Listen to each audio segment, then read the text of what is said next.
Hello po mga kaibigan, mga kababayan, kamusta po kayong lahat? Ito po ang inyong abang lingkod na si Ruel Lipat. Yan, tayo po ay may panibagong video post ngayon. Pero bago po tayo dumako dyan, siyempre nais ko muna po kayong anyayahan, imbitahan at nakikisuyo po ako na sana mag-subscribe po kayo sa aking channel, Ruel Lipat, at hit that notification bell para lagi po kayong updated sa mga video post ko tulad po nito, reaction video, at sa ating pong mga live streaming. Hello, magandang hapon po mga ating puso, Ruel Lipat. Kumusta po kayo? So, dito po ako ngayon sa bahay ni Catherine. Si Catherine po yung ating na-feature sa ating video. Humihingi po ng tulong sa ating team Ruel Lipat upang yung kanyang kubod o pawid ay makumpleto. Kulang na lang po kasi ng nipa at saka po yung kanilang CV para sa kusina. So, mapanood nyo po yon sa video natin, part 1 and part 2. So, magandang hapon po ulit. Dito tayo kay Catherine. Ito po si Catherine. May sorpresa ako sa iyo, Catherine. Meron tayong pasalubong. Ito po, nanganak na po si Catherine. Magkakala ka muna. Ayan, papasok na po tayo dito kay Catherine. Nasaan po si Mr. Jonel? Trabaho po. May sakit po kasi ako kaya 3 days po siya hindi po nagtrabaho kasi nagkasakit po kami. Nagkasakit kayong dalawa ni baby? Opo. Meron pong sipon si baby tapos ako naglagnat ka. So, ilang araw na ba si baby? Nung bagong panganak po. Ngayon, ilang araw niya na ngayon? May 1 linggo na ba? Mabuti po. Ay, wala na pong yung sipon niya. Kasi uminom po ako ng kalamansi. So wala na siyang sipon. Yung pong, anong araw po yung kapanganakan niya? June 27 po, 2024. 27. Okay. Kumusta naman ang pagle-labor? Parang ang tagal mo nag-labor Oo nga po. Medyo nahirapan po kasi pabalik-balik po kami sa sa lying-in, tapos nagpunta din po kami sa BMC para magpa-check up, para matignan din si baby kung kung safe ba. Nung nagpa-check up po ako dun sa BMC, nagtusiim po. Tapos, mga 27 po ng umaga, nagsasakit na talaga po yung tiyan ko, tapos yung talikuran ko. Di ko na talaga po kaya pumunta na talaga kami dun sa Lying in Bulaco. Sa Lying in Bulacan ng anak? Opo. Okay. Tapos, kasama ko po yung kapatid ko. Ito, ano pong pangalan ng kapatid mo? Yung sumalubong sa akin kanina? Si Rose Ann po. Si Rose Ann. Ilang grade na siya? Mag-grade 11 na po. Okay, malapit na rin palang magka-college, Opo. So, ngayon, kinukumusta ka ni Sir Ruel Lipat, pati yung baby mo. So far, maganda naman. Wala na siyang sipon. Ikaw naman, okay naman? Hindi ka pa naliligo, Bawal pa? Bawal pa po. Baka bukas pa po. Oo, kasi magluluto ka niyan, maglalaga ka ng mga dahon. Para hindi ka mabugat, Opo. Kasi parang pag gumagalaw kasi po ako parang dinudugo akong madami. So wag na muna.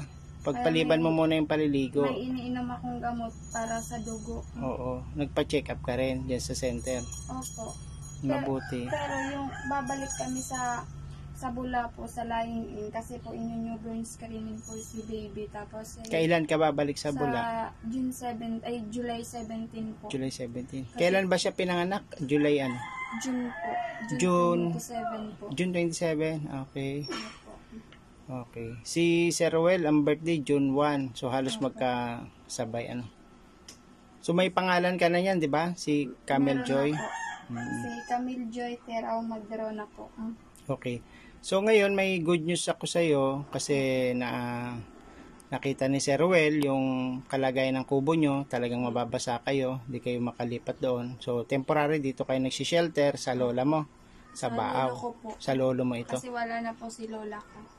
Patay na din. Pareha si mama. Sino po yung naka-wheelchair doon sa may kusina? Auntie ko po. Auntie mo siya? Opo, Anong sakit niya? Hindi ko Hindi ko po alam. Na stroke, ganun ba? Hindi po. Hindi naman. Hindi naman po. Anyway, meron akong good news. Tanggapin mo ang balita na meron na tayong budget sa pagpapagawa ng kubo mo. Si Sir Well Lipat ay nagpadala ng budget mo para dyan. Yung mga materials na ibinigay, inilista nyo ay tinanong ko sa bilihan kung magkano po. Tuturuan mo magsulat sa papel. Yan. Natuturuan na ba siya sa pagsusulat? Marunong na? Opo. Tinuturuan din siya ng tito niya doon. No? Opo. Pag na sa cellphone, nagbibingi-bingihan na. Yan. Siya ba ay doon siya nagbakasyon muna doon sa papa niya? Sa tito po niya. Sa tito lang, hindi doon sa papa. Hindi po. Nilabas ko na si baby. Sabi niya, ma, ba't yung anak mo babae? Kasi babae daw siya. Masasapawan daw si Warren. Babae daw siya? Opo. Ganun ba? Sabi ko, sino maganda sa inyo? Oo. Ako. Siya daw ang babae. Maganda kaysa kay baby. Marunong na Gusto daw niya. maging babae siya paglaki niya. Opo, kasi gusto niya talaga niya. Anak ko, maging lalaki. Okay. Hindi, ayaw niya. Oo. Sabi, ma, gusto ko talaga lalaki. Kasi babae na ako. Ay, ganun. Wala tayong magagawa. Opo. No. Yan. Ayan, pasalamat tayo kay para ipadala natin ito kay Sir Ruel Lipat Maraming at salamat sa po, Team Sir. Ruel. Opo. Maraming salamat po, Sir Ruel. Tapos po, yung iba po pong nagtulong sa sponsor po sa Sa NIPA, sa opo. pagdagdag po sa NIPA. Maraming salamat po. Sana ay pag malakas na si baby, sama-sama na kayo doon. Baka pwede na kayong magnegosyo, yung plano nyo, negosyo sa mga gulay. Magaling kasi magnegosyo si mister mo, di ba? Opo. Meron siyang kiluhan. Ayan. O, sige. Merienda na kayo. May pasalubong ang Team Ruel sa inyo na hamburger. Maraming salamat po So sa baby mo, anong mga kulang pa? Meron pa ba kayong kulang na pampers? Meron pa naman. Yan lang po. Oo. Breastfeeding siya dapat. Opo. Ibe-breastfeeding mo. Okay. Mas safety yun. Tsaka hindi siya lapitin ng sakit. Nilalagnat po kasi ako sa ko po, dede. Kasi po, pag inauyudan ko po yung dede ko, yung sa baso po ba, sa basong stainless. Nililipat mo muna sa baso. Hindi po, tinatapon ko na po.